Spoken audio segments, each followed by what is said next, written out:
Cô bị siêu quẩy đâu. Nam Việt Nam ra nhau ta là Được siêu rồi thì Nam ta lên đang quay. Hai vợ chồng cố gắng nha. Nam Việt lên rồi Siêu Sam TV, siêu Sam TV. Nói chung là liều chiêu. Cái này là em mà làm đấy. Em đã làm. Em làm thì thời gian còn làm đi không? Canh cây.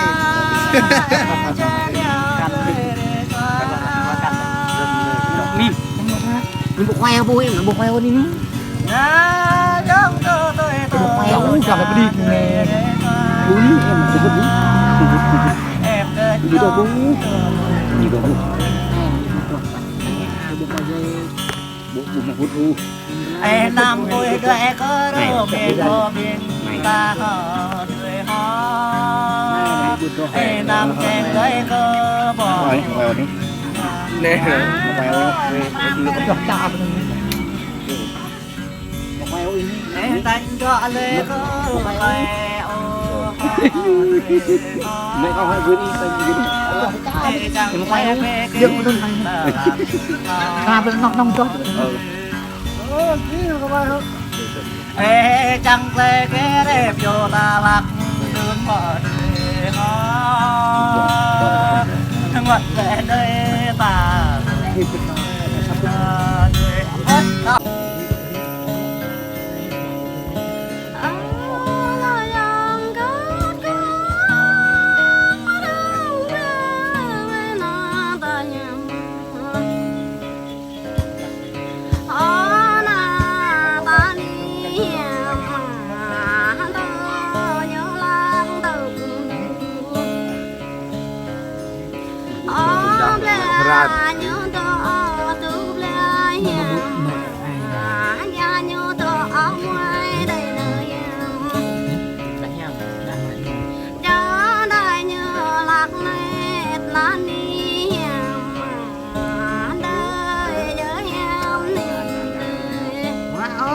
Ông chiều ra mới cô.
sang đoạn ta hằng qua sang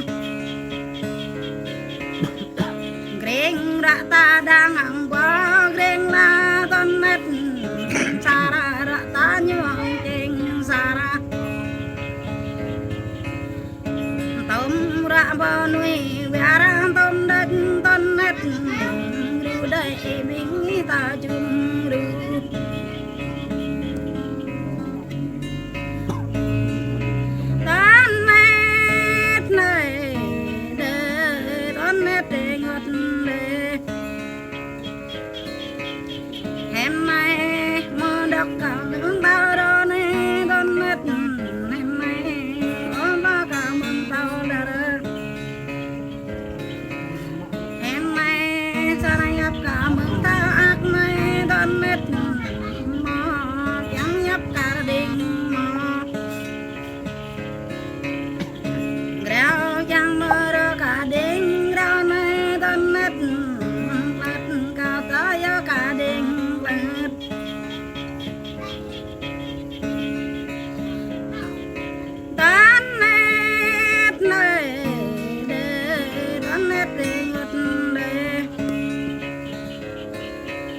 hằng tu bơ can đâu ta có này ton nét hằng bơ can ngâm ta có này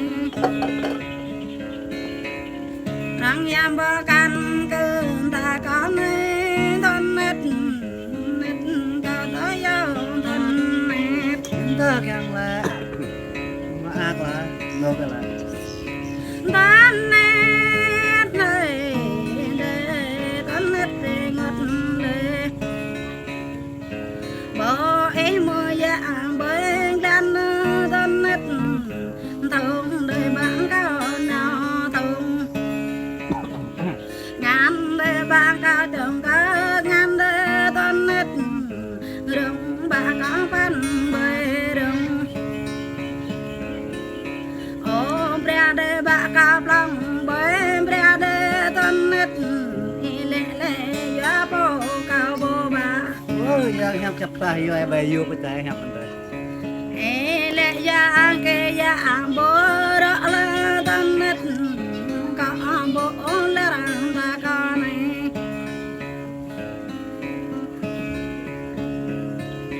tân nét đời tân nét để ngất đời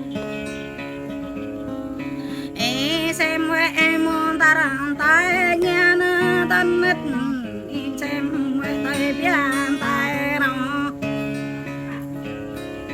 ô sang ấy mô đặc luyện với sang nơ tân nét bếp bệnh nhà là tân nét ô chào nó y đặc luyện với chào nó tân nét và y nó nhầm là tân nét bởi chẳng y nào chùm lá ni tân nét nét là có dấu tân nét ngập thứ hai đây tân nét nơi đời tân nét để ngất đời cả nhập chủ chơi bên này tao tân nét cầu rê giờ bên tao tân nét cả ta nhập bị phải lần ở tân nét